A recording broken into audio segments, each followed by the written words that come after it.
안녕하십니까. 새롭게 시장을 바라보는 오딘의 눈 시간을 함께할 오딘입니다. 저번 시간에는 투기와 투자 그리고 도박에 대한 개념을 살펴봤다 한다면 오늘은 좀 더 세부적으로 들어가서 우리가 어떤 시장 참가자인지 그 유형을 한번 살펴보고 그들의 그 시장 행동을 비춰봐서 과연 내가 어디에 속하는지를 한번 살펴보고 그 이후에 나는 어떤 전략으로 어떤 방식으로 투자에 임해야 되는가에 대해서 한번 살펴보도록 하겠습니다. 먼저 처음 시장 참가자의 유형과 시장 행동에 대해서 말씀드리자면 그 전에 먼저 생각해 봐야 될 것은 시장 참가자의 유형과 시장 행동에 따라서 어떤 시장 성공 필요 요건이 있는지 먼저 알아야 될 것 같습니다. 가장 우선시 되는 것은 시장 전략입니다. 시장 전략은 시장을 예측하고 그다음에 내가 어디서 진입을 해야 되고 나와야 하는가에 대한 반복적인 이야기입니다. 두 번째 시장 위험 인식과 시장에서의 행동 규칙 수립은 시장 위험을 인식하고 치명적인 실패를 방지하기 위해서 내가 어떤 자금 관리를 해야 되고 혹은 어떤 관리 기법을 익히고 그것을 써야 하는지 거기에 대한 합리적인 규칙에 대한 인식이 되겠습니다. 또 다른 것으로는 마지막으로 자기 자신에 대한 이해인데 실제로 가장 중요한 것은 자기 자신에 대한 이해입니다. 자신의 심리 상태와 성향 그리고 시장 활동에 대한 본인이 투여할 수 있는 자금 이에 대한 확실한 이해 없이는 실제 시장에서 투자 활동을 하기 상당히 힘듭니다. 대부분의 투자자들은 시장 전략을 우선시합니다. 그러나 실제 시장에서 성공하기 위해서는 자기 자신에 대한 이해가 먼저 수반되어야 됩니다. 그래야지만 이상한 전략으로 빠져들거나 혹은 나는 이쪽인데 반대쪽으로 가서 있거나 하는 일이 없어질 수가 있습니다. 그래서 실제로 중요도는 자기 자신에 대한 이해가 먼저 수반돼야 되고 그 다음에 시장 위험이 어떠한지 그리고 그런 위험 속에서 내가 어떤 투자 방식을 써야 하는지 대한 전략과 전술이 맞물려 들어간다면 아마 시장에서 성공하는 지름길이 될 것으로 생각됩니다. 그래서 우선 내가 누구인지를 알아야 되는데 시장 참가자의 유형에는 통상 5가지로 분류할 수 있습니다. 첫 번째는 투자자, 두 번째 투기자, 그 다음에 트레이더, 그 다음에 해저와 도박꾼이 있습니다. 이들의 행동 역시는 서로 상이한 현상을 나타나는데요. 그 특징을 한번 하나씩 살펴보도록 하겠습니다. 먼저 투자자, 인베스터라고 하는 투자자에 대해서 한번 살펴보도록 하겠습니다. 투자자는 통상 1년이나 2년 혹은 그 이상의 장기간에 대한 투자를 합니다. 주로 우리가 보통 생각하는 버핏 같은 분들이 이런 장기 투자를 위주로 하죠. 이들의 목적은 현재와 미래에 대한 꾸준한 소득을 확보하는 데 있습니다. 그러다 보니까 이 단기적인 등락보다는 장기적인 전망에 주력하고 따라서 이들은 현재 시장 가격, 즉 주가가 현재 저평가되어 있는지 고평가되어 있는지에 따라서 투자 행위를 하게 됩니다. 따라서 이들에게는 가장 중요한 도구는 기본적 분석이 될 수 있고 중장기 타이밍을 노리기 위해서 기술적 분석을 가미하는 즉 주 도구는 기본적 분석이고 부수적으로 기술적 분석을 활용하게 됩니다. 이에 반해서 투기자는 몇 주에서 혹은 6개월 혹은 1년 정도의 중기를 보통 투자를 하는데요. 이들의 목적은 캐피탈 게인, 즉 자본이득입니다. 따라서 소위 말하는 주가 차익이라고 할 수 있죠. 그러다 보니까 이 투기자들은 시장을 계속 관찰하다가 기회라고 생각이 들면 그때 참여하게 됩니다. 따라서 이들에게는 가장 중요한 것은 타이밍이 중요하기 때문에 기술적 분석을 우선으로 하고 부수적으로 기본적 분석을 겸비하게 됩니다. 그러나 투자자처럼 긴 호흡으로 투자를 하는 게 아니기 때문에 스트레스는 투자자에 비해서 상당히 강한 특성이 있습니다. 소위 앙드레 코스톨로니가 얘기하는 소신파들은 투자자라고 얘기할 수 있고 순종 투자자라고 얘기하는 그분들은 투기자라고 우리가 생각할 수 있습니다. 그 다음으로 우리가 좀 생각해 봐야 될 것이 트레이더인데 이 트레이더들은 우리가 소위 말하는 한나절 혹은 하루 혹은 일주일 내외 하는 그러니까 당일 매매를 하는 데이 트레이더나 혹은 스윙이라는 개념의 며칠 동안 끌고 가는 스윙 트레이더들이 대개 여기에 속한다고 할 수 있겠습니다.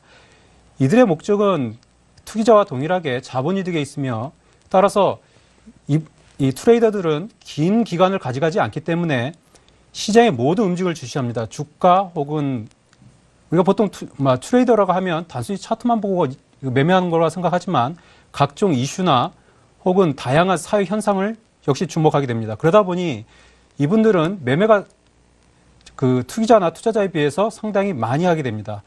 따라서 의사결정 빈도가 상당히 많기 때문에 상당히 강한 스트레스를 받기 쉽습니다. 따라서 이들은 그 기간이 짧은 관계로 이 타이밍이 중요하고 빠르게 치고 나오는 것이 중요하기 때문에 기술적 분석을 주로 쓰고 부수적으로 기본적 분석 혹은 경제 상황, 기타 이슈에 대해서 그 촉각을 세우게 됩니다. 그런데 재미난 것은 우리나라가 70년대 말과 80년대 말 부동산 투기의 폐해 때문에 투기는 도박이라고 생각하는 경향이 높습니다. 따라서 실제 본인은 투기나 트레이딩을 하면서 투자자라고 착각하는 경우가 대부분의 시장 참여자들에게서 발견됩니다. 그런데 문제는 중요한 것은 만약에 이렇게 착각을 하게 된다면 본인의 전략이 헷갈리고 섞이고 뒤엉키게 되죠. 뒤엉키게 되다 보니까 승패는 여기서 갈리게 됩니다.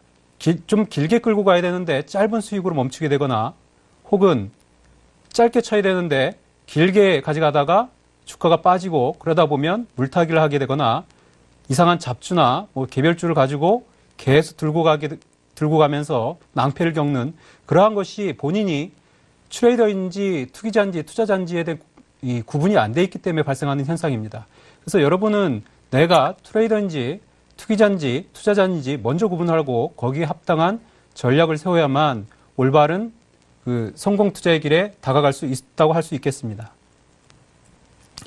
또 다른 이쪽 네 번째 그 유형으로서 해저가 있는데 해저는 그 우리말로 해저는 원래는 그 울타리를 친다는 말입니다. 울타리를 친다는 말인데 울타리를 친다는 말은 도박에서 이야기하면 양쪽을 걸어가지고 그 손해를 방지한다는 의미입니다.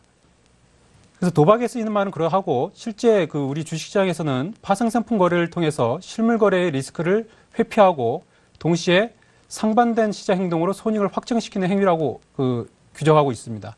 그래서 해저는 두 가지 유형으로 볼 수가 있는데 리스크 회피 행위를 하는 자 그리고 혹은 투기에 따른 손익의 확정 행위를 하는 자로 구분할 수가 있습니다. 리스크 회피하기 위해서는 어떤 것을 할까요? 만약에 내가 상승 포지션을 갖고 있는데 만일의 사태에 대비해서 그 주가가 꺾이거나 혹은 반대 방향을 갈 걸 대비해서 풋옵션을 건다든가 풋옵션 매수를 한다든가 혹은 일정 부분 원하는 방향으로 포지션대로 그 상승했을 때 수익이 어느 정도 나면 그 수익을 확정시키기 위해서 반대 포지션을 걸어서 수익을 확정시키는 그러한 것들을 우리는 통상 해저라고 이야기할 수 있습니다. 다음으로는 도박꾼인데 이게 상당히 재밌는 게 뭐냐면 대부분의 시장 참여자들은 본인이 투자자나 투기자 혹은 트레이더라고 생각을 하지만 실제로는 도박꾼인 경우가 많습니다. 도박꾼들은 대개 맹목적인 기회를 노리는데 이 말은 뭐냐면 a venture without calculation이라고 계산이 없는 모험을 하는 것입니다. 즉 자신의 운을 믿고 아무 때나 베팅을 하는 습관적인 행위를 보인다고 한다면 그것은 도박이라고 할 수 있겠죠.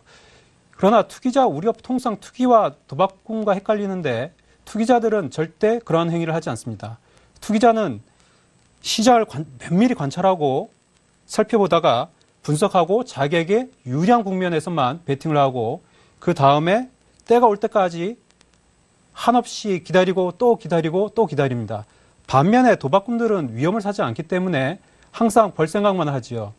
그러다 보니까 아무 때나 시도 때도 없이 위험은 생각하지 않고 계속 베팅하는 행위가 나올 수 있습니다. 그래서 그 시장에서는 도박꾼들에게는 그 독특한 현상이 나오는데 그 일종의 매매 중독 현상이 나옵니다. 따라서 여러분들이 내가 도박꾼인지 아닌지 그거를 살펴보려면 만약에 매매를 해서 좀 손해가 난다든가 여의치 않게 풀린다든가 할 경우에 약 한 달 정도만 쉬어보십시오. 만약 쉬지 못하고 그 사이에 베팅을 한다면 여러분은 중독에 빠져 있는 것이고 여러분은 투기자가 아닌 도박꾼의 범주에 들어가 있는 것입니다. 따라서 우리는 적어도 투기꾼이나 혹은 투자자나 트레이더나 이 셋 중에 하나가 돼야지 맹목적으로 위험을 생각하지 않고 끊임없이 베팅하는, 시장이 좋던 나쁘던 언제가 나한테 우호적인지도 모르고 계속 베팅을 하는 그런 도박꾼은 되지 말아야 될 것 같습니다. 이것만 피해간다면 여러분은 성공 투자에 한 발짝 더 다가갈 수 있다고 생각이 듭니다. 그러나 여기서 또 하나 여러분이 생각해 봐야 될 것은 감각, 소위 감각에 기초한 매매 행위, 이것이 과연 투기일까요? 도박일까요? 여기에 대해서도 고민할 필요가 있는데 실제로 트레이딩을 오래 하다 보면 여러 가지 분석을 하게 되고 여러 가지 상황에 맞닿게 됩니다. 그리고 많은 경험을 하다 보면 나도 모르게 소위 매사기라는 감각이 생기죠. 어떤 이슈가 터졌을 때 이게 나한테 유리한 국면인가 아닌가 순간적으로 판단하게 됩니다. 이걸 소위 감이라고 그러는데 이 감에 의한 그 매매 행위는 이 단순히 운만 믿고 베팅하는 행위와 다릅니다. 따라서 감으로 투자하는 것은 우리가 보통 구분할 필요가 있는데 단순한 도박, 그러니까 아무 생각 없이 막 하는 것과 순간적 판단과 감각에서 투자하는 것은 다르다는 것을 염두에 둘 필요가 있겠습니다. 그래서 우리가 좀 정리해 본다 그러면 우리가 보통 시장 참여자의 유형에서 우리가 투자 실패의 근본 원인을 본다 한다면 우리가 트레이딩을 하면서 자신을 투자자로 여기거나 혹은 시장 참가 유형과 개념의 분석 기준이 모호해지면 본인이 투기자인데 기본적 분석을 너무 중시하거나 혹은 본인이 트레이더인데 기본적 분석을 너무 중시하고 트레이더인데도 불구하고 2년씩 3년씩 자신이 원하는 방향으로 가지 않는데 들고 가거나 이렇게 한다면 여러분은 오히려 손실을 키우고 이익을 줄여버리게 됩니다. 따라서 그런 경우에는 시장 상황이 변화할 때 거기에 맞는 합당한 객관적 의사결정이 불가능해지기 때문에 이 실패할 확률이 높아지게 됩니다. 따라서 여러분은 투자자나 트레이더나 혹은 투자자나 절대 부끄러워할 필요가 없고 심지어 여러분이 투기를 한다 하더라도 혹은 매매 위주의 트레이더를 짧은 호흡을 가진 트레이더가 된다 하더라도 그것을 부끄러워하거나 하시면 안 되죠. 재미난 것은 한국에서는 그런 말 있죠. 내가 하면 로맨스고 남이 하면 불륜이라고. 여러분이 투기나 트레이딩을 한다고 해서 그걸 부끄러워할 필요가 없습니다. 그것은 결코 불륜도 아니고 로맨스입니다. 따라서 여러분은 만약에 몇 년씩 끌고 가거나 큰 호흡에서 큰 패러다임에서 몸을 싣고 가는 그런 투자를 못한다고 하더라도 단순히 지적인 게임을 즐기는 투기자나 혹은 면밀히 검토하고 빠른 판단에 의해서 하는 트레이더가 된다 하더라도 그것을 창피하거나 안 좋게 생각할 하등의 이유가 없는 것이죠.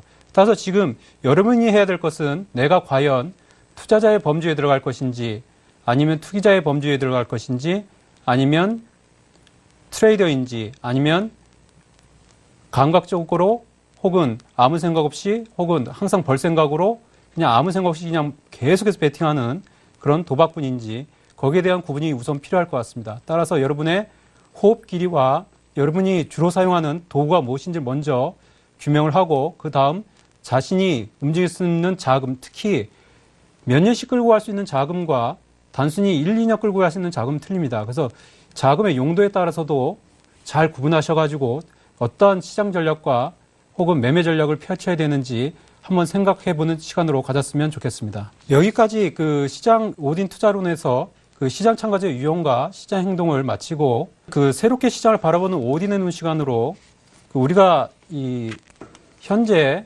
어떠한 시장 이슈가 있고 그 중에서 우리가 눈여겨봐야 될 것인지 무엇인지 한번 살펴보도록 하겠습니다.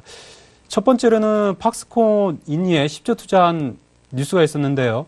여기서 우리가 무엇을 한번 엿봐야 되는지 살펴보고요. 어쩌면 이 뉴스는 투자자의 개념에 가까울 수 있습니다. 따라서 투자자들이라면 이러한 뉴스를 놓쳐서는 안 되겠지요. 두 번째로는 최근에 동양그룹의 이슈가 나와 있는데 동양그룹의 유동성 문제와 더불어서 동양그룹이 우량회사라 하는 동양증권이 하한가를 맞는 그런 사태가 나왔었습니다. 이때 많은 투자자들이 우왕좌왕했고 심지어 동양증권에 돈을 맡긴 많은 고객들이 우왕좌왕했습니다. 여기에 대해서 한번 살펴보고 그 다음으로는 우리나라가 계속 지금 외인 매수가 계속 지속적으로 들어오고 개인은 계속 매도하는데 왜 그런지에 대해서 한번 심도 있게 살펴보고 그것이 향후 시장에 어떤 의미가 있을까에 대해서 한번 그 화두를 던져볼까 합니다. 먼저 팍스콘이라고 하면은 그 애플의 아이폰을 만들어주는 그 OEM 업체입니다. 팍스콘이 중국에 그 약 200만 명 정도를 그 고용하는 공장을 갖고 있었는데 최근에 인도네시아에 10조를 투자해서 제2의 생산 기지를 만든다고 합니다. 왜 그랬을까요? 표면적으로는 그 중국에서 노동 환경 문제가 이슈가 대두되고 인건비가 올라가고 그러다 보니까 공장 운영이 어렵고 그래서 인도네시아에 10조를 투자해서 제2의 생산 기지를 만들겠다고 합니다. 그런데 재미난 것은 우리나라도 80년대 후반부터 90년대 초에 비슷한 일이 있었는데 그 당시에는 우리나라는 OEM 위주의 제조업을 했습니다.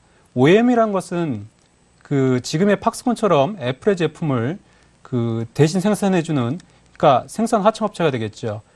우리도 그러한 그 하청으로 그 경제 성장을 굉장히 많이 이루었는데 올림픽을 기점으로 이 사방에서 노동 환경에 대해서 이슈가 제기되고 임금이 급속도로 상승하는 바람에 그 외국계 제조업 기지들이 상당히 많이 이전을 했습니다. 이때 외국계 제조업 기지들이 이동을 하다 보니까 어떤 현상이 나왔냐면 일자리가 줄어들게 되겠죠.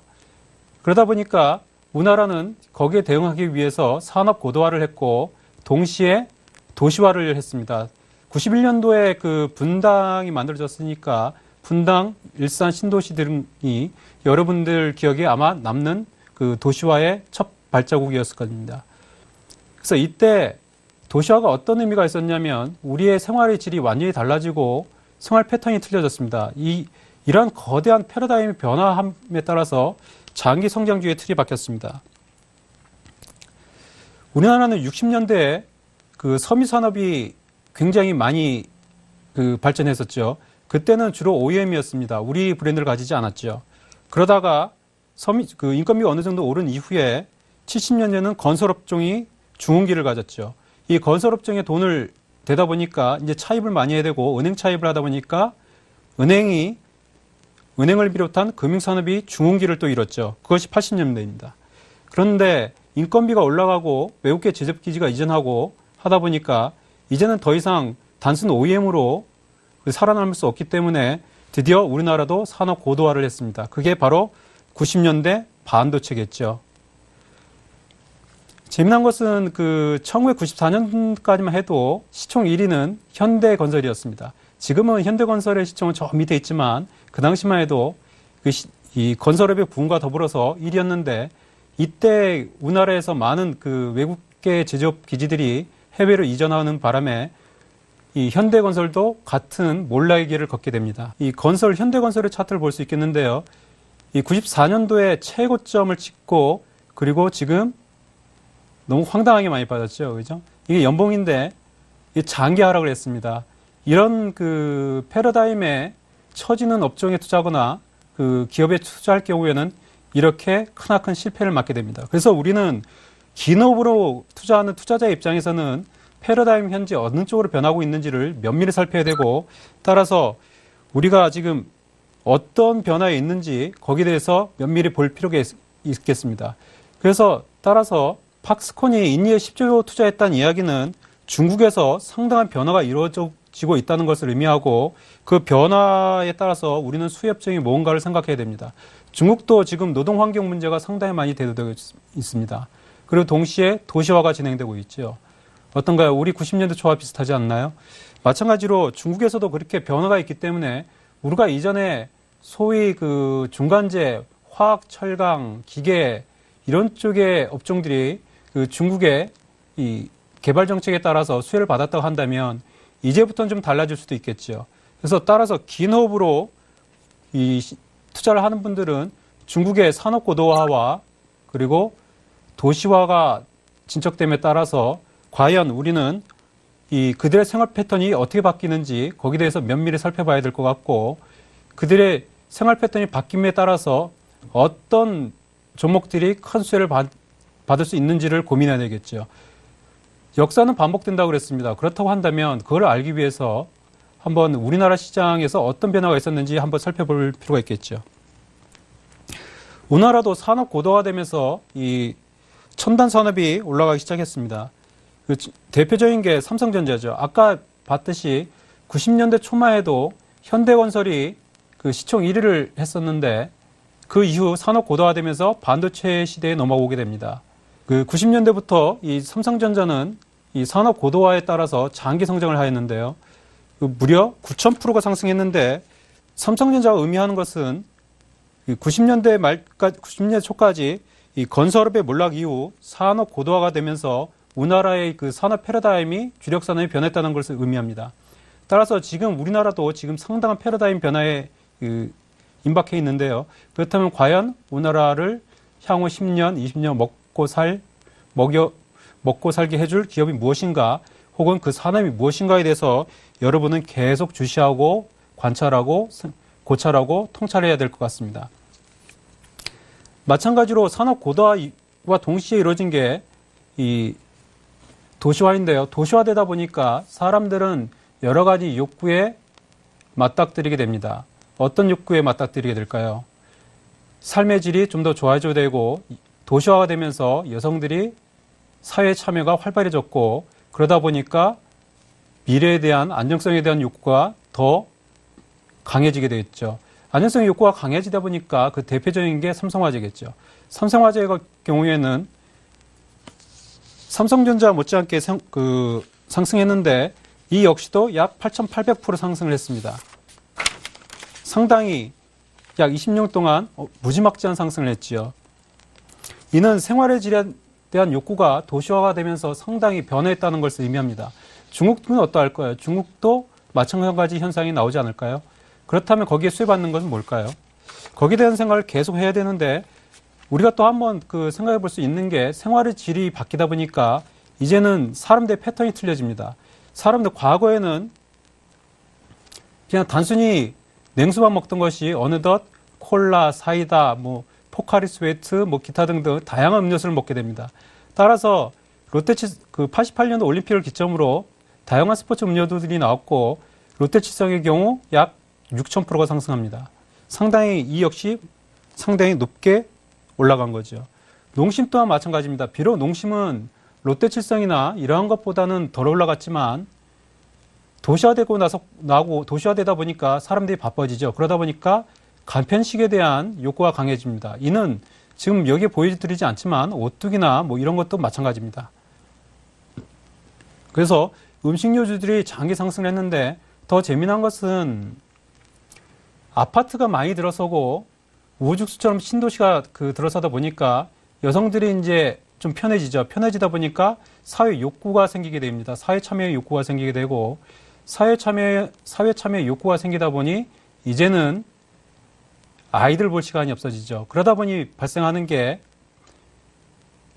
이 모유를 먹이기보다는 분유를 먹이게 되고, 그리고 생활의 질이 올라가다 보니까 좀 프리미엄 분유를 먹이자 하는 욕구가 강해지겠죠. 따라서 그 수혜를 입은 남양유업 같은 경우 상당히 91년 이후에 무려 5,000%에 달하는 상승을 이루게 됩니다. 이것이 바로 이 산업 고도화와 이 생활의 질의 변화 때문에 그런 것이겠죠. 그러나 반대로 건설이나 이런 것들은 역사의 획을 장식하고 계속해서 빠지게 됩니다. 마찬가지로 은행도 마찬가지인데, 우리나라가 개발도상국 시대에는 자금이 없죠. 자기 자본이 부족하다 보니까 은행 차입에 의존하게 되고, 그러다 보니까 주로 이 대출을 주 어부를 삼은 은행들이 상당한 상승을 하게 됩니다. 그게 80년대고요. 그 이후에는 증권주의 상승이 있었죠. 증권주는 중진국으로 넘어가면서 이제는 이 자본화가 되는 거죠. 그러다 보니까 자본 조달을 시장에서 하게 되고, 회사채를 발행하게 되고, 이러다 보니 상당한 증권주의 상승이 있었습니다. 그 이후에 아직까지 상승하고 있었던 것은 보험주가 되겠죠. 그러나 우리가 좀 생각해 봐야 될 것은, 노령화가 되면서 이 일본 같은 경우에 보험회사가 약 7개가 무너졌습니다. 노령화로 인해서 들어오는 돈은 적고 나가는 돈은 많아지니까 보험회사는 그것을 버틸 수 없는 거죠. 최근에 정부에서 보험회사들 RBC 비율을 자꾸 높이라고 압력을 가하죠. 최근에 그 하나손해보험 같은 경우는 유상증자를 한다고 얘기가 나오죠. 그 얘기는 뭘까요? 혹은 금융주 보고 보통 이제 1년마다 지나면 배당을 해줘야 되는데 가급적이면 배당을 해주지 말라고 하죠. 그건 왜 그럴까요? 우리가 처한 패러다임 때문에 그렇습니다. 정부에서도 그것이 두려운 것이죠. 나중에 돈을 줘야 되는데 고객 나이가 들어서 이제 더 이상 돈은 들어오지 않고 돈은 나갈 때만 많아질 것 같은데 과연 그럴 때 일본처럼 지불을 못해서 사라지는 보험사가 생길까봐 그게 겁나는 것이겠죠. 그래서 정부에서 지속적으로 금융주 보고 돈을 밖으로 내보내지 말라. 즉, 그 말이 무엇이냐면 배당을 해주지 마라. 이렇게 얘기하는 것은 바로 그런 한 이유가 있겠죠. 그래서 우리가 현재 당면한 것은 그러니까 국내 이슈로는 노령화와 일행 가구가 계속해서 늘어난다는 것이고 또 다른 것으로는 중국이 우리가 80년대 말 90년대 초에 겪었듯이 산업 고도화와 도시화가 이루어지고 있다는 것이겠죠. 그렇다면 중국에서 이 도시화가 이루어지면서 발생하는 때 우리가 수혜를 어떤 것이 볼 수 있을까요? 중국이 도시화되면서 그 분유에 대한 신뢰성이 많이 문제가 됐었고 이슈화됐었죠. 그 덕에 작년에 많이 갔던 게 메일유업 같은 종목이 되겠죠. 또 다른 것으로는 우리나라가 노령화되니까 작년부터 올 중순까지 그 풍미를 했던 것이 바로 제약주나 이런 것이 되겠죠. 그래서 투자자들은 좀 더 긴 호흡으로 본다 그러면 시대의 변화에 좀 주목할 필요가 있겠습니다. 그리고 또 다른 이슈로 동양그룹 유동성 문제에 대한 동양증권 급락이 있겠는데요. 그 시장에 화두가 됐던 게 이 동양그룹의 유동성 위기입니다. 동양증권이 동양그룹의 그 유동성 때문에 상당한 그 주가 하락을 했는데요. 실제 동양생명과 동양증권은 그룹 내 우량 회사입니다. 그럼에도 불구하고 시장 참여자들은 겁내서 투매를 하고 혹은 거기에 자산을 맡긴 분들은 빼기 바빴죠. 소위 뱅커런과 유사한 현상이 벌어졌죠. 실제 동양생명의 대주주는 보고펀드이기 때문에 거의 상관이 없습니다. 그리고 동양증권 같은 경우는 그 우량회사인데도 불구하고 실제 자산은 다른 쪽에 맡겨져 있음에도 불구하고 이 사람들은 돈을 빼기 바빴죠. 고객들은 이틀 사이에 거의 2조가 유출될 정도로 저번 주에 그런 현상이 나왔는데 이는 저축은행 사태에서 그 많은 분들이 피해를 받고 이 당국의 늦장 대응에 당국을 신뢰하지 않은 현상이 부른 일종의 해프닝이라고 할 수 있겠죠. 즉 자 알아보고 놀란 가슴이 소통 보고 놀란 경우가 되겠습니다. 그렇다고 한다면 과연 동양증권이 위험한 것인가에 대해서 한번 고민해 볼 필요가 있습니다. 기본적으로 증권사들은 브로커입니다. 브로커라는 것은 우리가 이 증권사는 단순히 어떤 상품을 모집하고 판매하는 일종의 창구입니다. 우리가 보통 주택 거래를 할 때 부동산 소개서에 가서 어떤 집이 있나요? 혹은 전셋집을 구할 때 전셋집을 구하러 왔습니다 할 때 부동산 소개서는 단순히 중개 역할만 해주죠. 증권사가 그렇습니다. 증권사는 단순히 그 중개 역할만 해주는 브로커일 뿐입니다. 따라서 고객이 CMA에 넣어놨던 주식에 넣어놨던 채권에 넣어놨던 이는 보관은 스탁회사에 되어 있습니다. 즉 운영은 운영회사에서 하고 모집과 판매는 증권사에서 하고 그 고객 자산의 보관은 스탁회사에서 합니다. 그 스탁회사라는 것은 소위 우리가 보통 예탁금을 갖고 증권 금융이나 예탁원에 맡겨져 있지 그 증권사에 맡겨져 있지 않습니다. 따라서 증권사가 망한다 한들 우리 자산이 사라지거나 위험한 것은 아니죠. 그럼에도 불구하고 그 시장에서는 상당히 겁을 냈고 우려를 했고 그래서 돈을 당장이라도 빼지 않으면 겁나서 바들바들 떠는 그런 상황이 벌어졌겠죠. 그러다 보니까 주식 투자자들도 주주들도 마찬가지죠. 아, 이거 위험한 거 아니야? 하면서 겁을 많이 내게 되고 그러다 보니 마구 집어던지게 됐겠죠. 오늘도 동양 그 레저와 이 동양 그리고 동양 인터 등 그 대주주들이 그 법정 관리에 들어간다는 이야기가 나오자마자 동양증권은 바로 하한가를 쳤습니다. 그런데 이러한 것들이 과연 이성적인 걸까요? 우리는 여기서 몇 가지 요소를 살펴볼 수가 있는데 이러한 비이성적인 행위가 나왔을 때 과연 우리에게 위기일까 아니면 기회일까를 좀 생각해 봐야 될 것 같습니다. 실제 이 비이성적인 행위가 나왔을 때는 그 전문 투자자들에게는 기회 요소로 작용합니다. 이것이 주가에 반영했는지 안 했는지 차이지 실제 이 비이성적 행위가 나왔을 때는 여러분은 긴밀하게 그 업종과 종목을 유심히 봐야 됩니다. 자, 그렇다고 한다면 현재 동양증권을 어떻게 바라봐야 될까요? 동양증권 그룹 내 우량회사입니다. 실제 동양그룹의 회사채나 CP를 판매는 했지만 판매에 대한 도덕적 그 책임이 있을지라도 실제 변제 의무는 없습니다. 그것은 그 실제 발행한 업체가 되는 거죠. 따라서 동양증권의 리스크는 자기 계정, 즉 자기 자본에서 그 운영하는 자금이 그룹 내에 그 회사채나 CP를 포함해서 이것들이 얼마나 자산이 부실화되는지 정도, 그 정도만 있을 뿐이지 우리에게 동양 그 증권 자체가 부실해지거나 하는 것은 아니죠. 물론 이 그룹 자금 조달 창구로서 중개 수수료는 감소할 수 있습니다. 만약 오늘 그 법정 관리에 들어가면 그 동양 증권의 대주주들이 법정 관리에 들어가게 됨에 따라서 동양증권은 앞으로 그룹 자금 조달 창구로서 중개 수수료가 상당히 감소할 것입니다. 즉 영업 기반이 상당히 줄어들겠죠.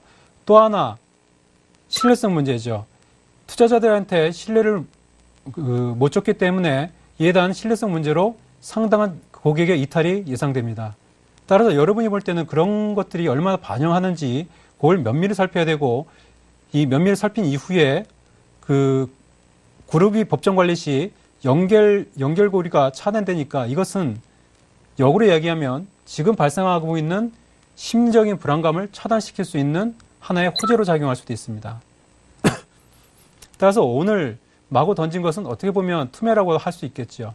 내일 주가가 재밌어질 것 같긴 한데, 그런데 우리는 하나의 종목으로서 동양증권의 예를 보고 있지만 또 다른 면모로서 동양증권의 사태가 왜 왔는지에 대해서도 여러분이 생각해 볼 필요가 있습니다. 많은 분들이 대중주라고 해서 이 증권주를 상당히 많이 투자를 했습니다. 그런데 증권주는 지금까지 계속해서 하락하고 있죠. 왜 하락했을까요? 왜 동양증권은 그룹 문제로 힘들어했고 다른 증권사들은 계속해서 하락을 했을까요? 그것은 냉정히 얘기하면 실제로 이 각종 전문가들이나 혹은 리포트에 보면 거래대금의 감소를 이야기합니다. 정말 그럴까요? 여러분들이 거래대금에 대해서 그 2000년대 초와 그 1900년대, 2000년대, 2010년대 이렇게 나눠서 보시면 그 당시에 비해서 거래대금은 상당히 많이 커 있습니다.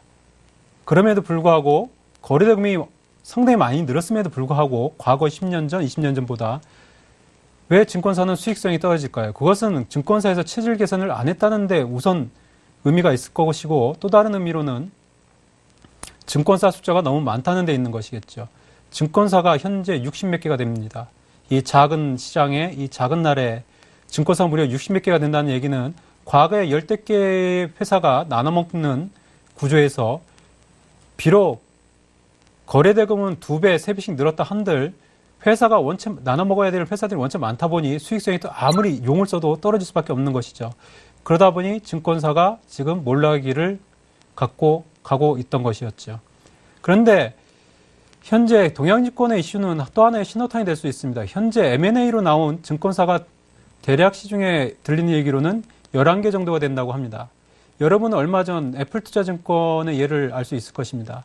한때 라이센스가 엄청나게 비쌌는데 증권업 라이센스는 이제 가격도 못 쳐주고 팔 데도 없고 하다 보니까 애플투자증권 같은 경우는 자체적으로 해산을 해버렸죠. 매각된 것도 아니고, 또한 동양증권도 매각 그 대상으로 나와 있죠.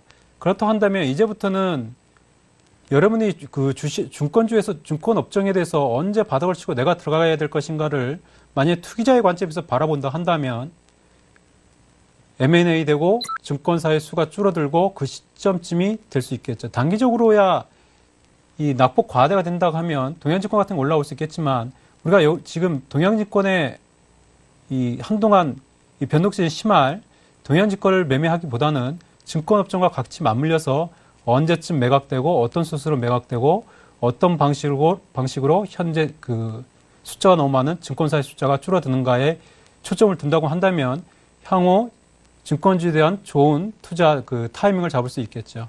그래서 시장 이슈는 우리가 해석하기에 따라서 여러 가지 우리 투자 전략이 달라질 수가 있는데 여러분 항상 이런 뉴스가 나오면 맞물려서 같이 생각해 보는 것이 좋을 것으로 생각됩니다. 다음으로는 그동안 지속적으로 한 달 넘게 외국인은 매일같이 매수하고 개인은 매일같이 매도를 했죠. 여기에 대한 이슈는 뭐가 있을까요? 자, 여기에 대한 이슈를 한번 우리가 생각해 보도록 하죠. 저번 주에도 한번 얘기 드렸던 것 같은데 외국 매수 배경에는 그 캐리 트레이드라는 게 있습니다. 거기다가 한국은 두 마리 토끼라는 점이죠. 현재 달러가 하락하고 엔화가 하락하면 그리고 원화가 강세가 된다면 외국인들이 한국에다 투자를 하면 환차익을 얻게 됩니다. 만약에 달러가 하락하고 엔화가 하락하는데 한국에서 주식을 팔아서 달러를 사고 달러 관련, 엔화 관련 뭐 자산을 산다 그러면 환차 손을 입겠죠.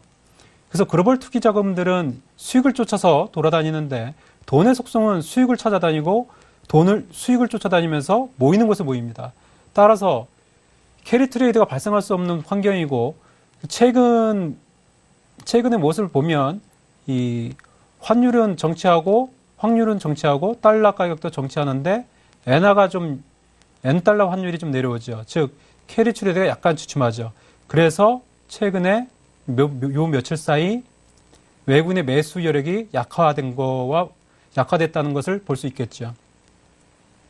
어쨌든 간에 기존은 달러는 하락하게 돼 있고 엔화도 달러가 하락한다면 일본도 가만히 있을 수는 없으니까 돈을 마구 풀 수밖에 없겠죠. 그러다 보니 글로벌 투기 자금 입장에서는 달러 하락에 대한 해지가 필요했고 여기서 어떤 것이 가장 좋을까 생각했더니 원화가 강세 국면에 있는 한국이 가장 좋은 선택지가 될 수 있었겠죠. 그러다 보니 여기에 또 하나 더한 것은 유럽 경기가 회복하고 있고 중국 경기가 회복하고 있으니 중국은 유럽의 경기에 밀접한 관계가 있어서 그 중국의 일대 수출 지역은 유럽이죠. 유로존이 좋아지니까 중국이 좋아질 수밖에 없고 그러다 보니 중간재나 원재료가 많이 필요하겠죠. 그러다 보니까 이 중국에 가장 많은 중간재를 팔아서 수혜를 보는 것이 한국이게 되겠죠. 그래서 최대 수혜국은 한국이므로 외국인 입장에서는 한국에 투자하는 것은 두 마리 토끼를 한 방에 잡을 수 있는 결과를 얻을 수 있겠죠. 따라서 지금은 느리지만 글로벌 경기 회복과 환율 하락 수혜를 있기 때문에 외국인들은 지속적으로 한국을 매수할 수밖에 없었던 것이고 지금도 마찬가지 현상이 지속되고 있습니다. 그런데 다만 여기서 여러분들이 고민해야 될 점은 종목에 대해서는 약간 틀린데 외국인들은 한국을 살 수밖에 없지만 그래서 지수를 위주로 사지만 글로벌 경기 회복이 완만하고 느리게 진행되고 있습니다. 여기에서 이 말은 또한 뭐냐면 여기서는 종목들이 많이 갈릴 수가 있다는 이야기인데 과거처럼 일방적으로 상승하는 주도주 몇 개가 축축 끄는 시장은 쉽게 될 수 없다는 것을 의미할 수도 있고 역으로 이야기하면 우리는 거대한 경기 회복에 따라서 경기 민감주와 더불어서 거대한 패러다임에 따라서 움직이는 종목들 아까 중국에서 팍스콘이 인위에 투자했듯이 그러면서 중국의 내부 변화에 따른 그런 이슈들과 맞물리는 종목들이 또 다른 활개를 칠 수 있겠죠. 최근에 경기민감제 주춤하니까 바로 음식료 쪽이나 혹은 제약 쪽에서 바로 움직임이 나오죠. 그러한 현상들 여러분은 좀 주목할 필요가 있을 것 같습니다. 그리고 개인과 기관은 끊임없이 매도를 했는데 그 배경에는 딱 한마디로 요약하면 과도한 부채겠죠. 현재 우리는 상당히 과도한 가계 부채뿐만 아니라 정부 부문 부채도 상당히 많이 있습니다. 개인의 환매가 계속 그러면 개인은 파는 건 알겠는데 왜 기관은 파느냐 할 때는 개인의 환매는 기관이 매도할 수밖에 없는 구조가 되어 있습니다. 왜냐하면 기관은 대리이니까요. 어차피 펀드는 개인이 붙는 것이고 환매도 개인이 하는 것이고 그걸 대신 운영해 주는 건 기관이기 때문입니다.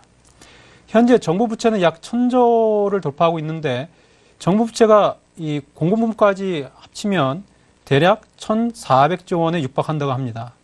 우리가 정부 부채 443조 정도만 가지고도 이자가 연 2조 5천억 정도, 1인당 40만 원이라고 하는데 그렇다고 한다면 공공부문과 공공기관까지 다 합쳐서 총 국가부채 1,400조에 육박한다고 한다면 이자가 거의 60조에 추산한다는 이야기가 있습니다. 그러면 인당 얼마가 될까요? 이게 가계부채와 맞물리면 상당한 이자 부담이 있겠죠.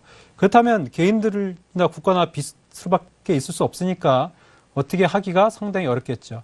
여기 하나 더 가세한 것은 부동산 전세 대란인데 현재는 과도한 민간 부채를 부추기는 정책이 있습니다. 왜 부추길까요? 전세자금 마련하라고 정부에서 대출 정책을 마구 밀어줍니다. 그러나 창조경제 떠들지만 알맹이 쏙 없고 양질 일자리는 창출되지 않습니다. 즉 개인들은 부채를 갚기도 바쁜데 부채를 얻기도 바쁜데 주식 살 수 있을까요? 오히려 전세를 얻기 위해서 혹은 대출금을 갚기 위해서 주식을 팔 수밖에 없겠죠. 이런 현상이 예전에도 있었는데 2002년도에 카스 사태 이후에 2003년도 개인이 빚 갚기 위해서 상당히 많은 주식을 내다 팔았습니다. 시장을 올라가는데 개인은 엄청나게 팔았죠. 그걸 2003년도 7월 달부터 시작해서 700포인트에서 900포인트 때까지 외국인은 묻지마 매수를 했습니다. 그때 외국인들이 한국에서 지분이 상당히 많아졌겠죠.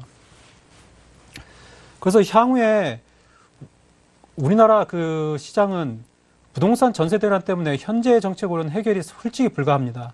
어떤 새로운 가점 소득이 올라와서 해결되지 않는 한 힘들 것으로 보이고 따라서 2005년도 카드빚 마무리하고 2006년도 정리식 펀드 시작해서 2007년 대세 상승 올라갔듯이 결국에는 가처분 소득으로 이 주택 매수가 가능해지는 때까지는 지속해서 개인들은 팔 수가 없습니다. 그럼 언제 될 것이냐? 주택 가격이 하락하든가 가점 소득이 증가하든가 정부에서는 그 둘 중에 하나가 오기를 기다리는 건데 주택 가격이 하락하면 좀 껄끄러우니까 지금은 오히려 이 빚으로 버티면서 가점 소득이 올라오기를 기다리는 거죠. 그 전까지는 소수에게 주식 수가 집중되는 현상이 지속될 것인데 여기서 보면 우리가 그 생각해 보실 것은 이 앙드레 코스탈로니가 이 소신파와 순종 투자자 그 부안해동파에 대해서 이야기했는데 과연 지금 매수하는 사람들은 소신파인가 순종 투자자인가 아니면 부안해동자인가 혹은 시장에 주식이 많은가 아니면 마구 집어던지는 바보가 많은가에 대해서 한다면 여러분들이 빚이란 것은 언젠간 갖게 돼 있으니까 그때 가서 어떠한 시장이 올지를 한번 예견해 볼 수도 있을 것 같습니다. 그래서 오늘 좀 더 나중에 부동산 시장에 대해서는 다시 한번 얘기해 드릴 시간이 있겠지만 여러분은 그 현재 부동산 시장에서 좀 주목을 해야 되고 그래서 내국인 수급이 올라올 때까지는 상당히 오랜 기간 동안 시장은 올라올 수 있다는 거 염두에 두시면 될 것 같습니다. 마지막 분출은 내국인에 의해서 형성될 수 있겠죠. 2007년도처럼. 여기까지 그 새롭게 시장을 바라보는 오딘의 눈 이슈 시간을 마감하고 다음 그 이번 주 시장에 대해서 한번 살펴보도록 하겠습니다. 이번 주는 보시다시피 그 환율 자체가 지금 정체 상태에 있습니다. 따라서 이 상태에서는 달러 가격이 내려가든지 아니면 엔화가 내려가든지 해야 되는데 지금 보시면 달러 가격도 정치되어 있죠. 이럴 경우에는 엔화가 올라가주면 캐리 트레이드가 이루어질 수 있는데 현재 엔달러 환율은 하향 곡선을 취하죠. 앞에서 올라오던 거하고 틀리게 내려오기 때문에 엔캐리가 강화될 수 없습니다. 따라서 외국인 수급은 주춤할 수 있으므로 다음 주나 이 10월 달 초의 시장은 아마도 2000포인트를 앞두고 약 플러스 마이너스 20-30포인트 정도, 즉 2030포인트에서 한 1970포인트 정도의 이 박스권을 보고 대응하시면 무리가 없을 것 같고 지금 매수를 하기보다는 종목의 변화가 이번 조정 이후에 종목의 변화가 있을 수 있으므로 이 차분히 기다려서 새롭게 된 종목을 그 조정을 마무리하고 돌릴 때 참여하는 것이 오히려 합당할 것으로 생각됩니다. 여기까지 시장 전망을 마치고요. 오늘 이 시간에는 시장 참여자의 유형과 행동 약식을 살펴보고 여러분이 어떤 그 투자자인지 먼저 그 정립을 하고 거기에 맞는 투자 전략을 세움으로써 투자에 도움이 될 수 있도록 한번 살펴봤고요. 그리고 시장에 나온 중요 이슈를 가지고 우리가 시장을 어떻게 바라봐야 되는지 그리고 우리가 어떤 것을 대비해야 되는지 알 수 있는 이슈에 대해서 새롭게 한번 짚어보는 시간을 가졌습니다. 이것이 여러분의 투자에 많은 도움이 되길 바라며 투자는 통찰의 영역이라고 합니다. 따라서 여러분에게 좋은 이슈가 나올 때마다 이러한 것을 소개해 드릴까 합니다. 오늘 강의가 여러분 투자에 도움이 많이 되셨기를 바라면서 날씨가 쌀쌀해지는데 한 주간 건강하시고 다음 주에 건강한 모습으로 뵙도록 하겠습니다. 감사합니다.